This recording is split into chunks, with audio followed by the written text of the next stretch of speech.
नहीं नहीं, अभी मैं अंदर ही हाउस अरेस्ट हूँ। इस एडीएम कंपाउंड को एक मिनी जेल के रूप में कन्वर्ट कर दिया गया है। मैं बाहर अभी नहीं निकल पा रहा। ये बताइए, क्या आप कहीं कहाँ जाना चाह रहे हैं? मैं ये बताइए, मैं विचरण के लिए स्वतंत्र हूँ। ये तो फंडामेंटल राइट है, आर्टिकल 19, आर्टिकल 21 ये राइट देता है कि मैं विचरण कर सकता हूँ। ये मेरी right to life and personal liberty है। तो अब मैं यहाँ अगर निकल के मैं किसी से मिलना जा रहा हूँ, कहीं खाना खाने के बाद मन कर सकता है। अगर आप मुझे नहीं जाने दे रहे हैं, इसका मतलब क्या है? जो मेरे फंडामेंटल राइट्स हैं पूरे वायलेट हो चुके हैं। एक कॉन्स्टिट्यूशनल मशीनरी जो है वो पूरी भंग हो चुकी है। तो वो तो आप दिख रहा है, लेकिन वो तो देखो, वो तो प्रोटोकॉल है, प्रशासन की प्रोटोकॉल होती है। लोग हैं इस समय जागृत हैं, इस समय काफी जो है अन्य प्रदेश से, जिलों से भी लोग आ रहे हैं।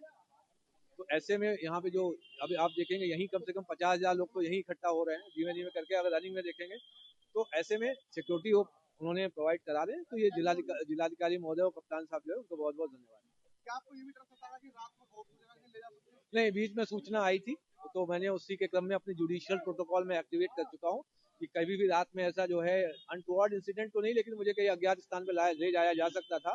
तो मैं तुरंत जो है ड्यूटी, क्योंकि मुझे अंदर जो ऑफिसर्स हैं अपने पूरे हर जगह अपने ऑफिसर्स हैं जो पूरा सपोर्ट कर रहे हैं। कुछ हमारे यहाँ ऑफिसर्स, ये भी सूचना आई, जो हमारे क्लोज ऑफिसर्स हैं, जो क्लोज लोग हैं, उनको सर्विलांस पे भी लिया हुआ है। ये सब अंदर से सूचना हम लोग को आ चुकी है। जिन जिन के नंबर सर्विलांस में, वो भी हम लोग को सूचना है।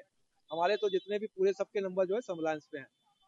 क्या लग रहा है कि आपको डर है? कोई डर है? नहीं, मुझे देखिए, मैं बजरंगबली का भक्त हूँ। मैं अपनी एक आयु लेके आया हूँ। जब मुझे आया था वो भी ईश्वर का आशीर्वाद था, और जब मैं जाऊंगा वो भी ईश्वर की मर्जी से ही जाऊंगा। तो मुझे कोई ऐसा डर नहीं। क्या आपका मोबाइल भी ले लिया है? नहीं, मोबाइल अभी तक नहीं है भाई। मैंने कहा जैसे ही मैं अनरीचेबल हो जाऊंगा, ठीक है, मैंने अपने जो लोग हैं उनको, खासकर 2 लोगों को मैंने एक कोड देख रखा है कि यदि कोई मोबाइल लेकर एआई के माध्यम से भी यदि बात करना चाहे, तो अगर वो मैं कोड नहीं बताता हूँ तो इसका मतलब वो एआई के माध्यम से बात हो रही है। बाई चांस मेरा कोई मोबाइल छीन लेता है, तो मैंने ये भी बोला है कि उस कोड जब तक वेरीफाई नहीं करता हूँ, जिस पिन की तरीके से मैंने दूसरे को मैंने दे रखा है, जो मेरे 2 सीनियर एडवोकेट्स हैं उनको दे रखा है कि अगर वो पिन न बोलूं मैं, इसका मतलब वो कोई एआई के माध्यम से या कोई दूसरी आवाज से वो बात कर रहा है, जिससे पता चल जाएगा कि मेरे साथ कोई अनटुवर्ड या मैं कोई अज्ञात स्थान पे मैं ले जाया जा चुका हूँ और मेरी सिचुएशन कम्प्रोमाइज है। तो क्या आपके मानना है आपने होम अरेस्ट करके रखा है? आपको क्या दिख रहा है? आइए आप अंदर आइए, या मुझे आइए आप अंदर आइए। आप तो चौथा स्तंभ है, आपको अंदर नहीं आने देना तो हमारा ये फंडामेंटल राइट्स का वायलेशन है। कॉन्स्टिट्यूशनल मशीनरी में आपको कई बार बोल चुका हूँ, फेल हो चुकी है। यहाँ जो सामान्य वर्ग एवं अन्य वर्ग का जो जितना भी मत है, इस समय सरकार में अल्पमत में आ चुकी है। मैं फिर से माननीय जो भारत के माननीय प्रधानमंत्री जी नरेंद्र मोदी जी, भारत के जो गृह मंत्री हैं श्री अमित शाह जी, और भारत की माननीय राष्ट्रपति महोदया, उनसे अनुरोध करूंगा जो गवर्नर मैम की जो रिपोर्ट लेकर जो कॉन्स्टिट्यूशनल मशीनरी जो यहाँ फेल हो चुकी है, तुरंत इस सरकार को बर्खास्त करें और तुरंत यहाँ पे राष्ट्रपति शासन लगाएं। और आप देख रहे हैं इसका प्रतीक ये आगे अभी कितना भयावह होने वाला है, आप जान सकते हैं।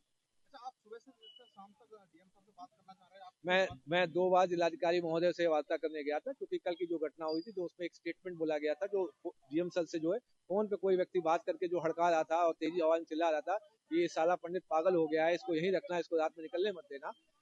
तो ऐसे में जब ये खबर बाहर पहुंची तो लोगों ने बोला, पूरे जो राष्ट्रीय स्तर पे जितने भी हमारे संगठन, सबने बोला कि जिलाधिकारी महोदय को स्पष्ट करना चाहिए कौन सी विचारधारा का व्यक्ति है जो ऐसी बातें कर रहा है। तो मैं आज 2 बार वार्ता करने गया था। एक बार जिलाधिकारी महोदय ने स्वीकृति दी थी कि वो मिलेंगे, बट कतिपय कारणों से मिल नहीं पाए। लेकिन मैं फिर दोबारा गया, तब भी उनसे मुलाकात नहीं हो पाई।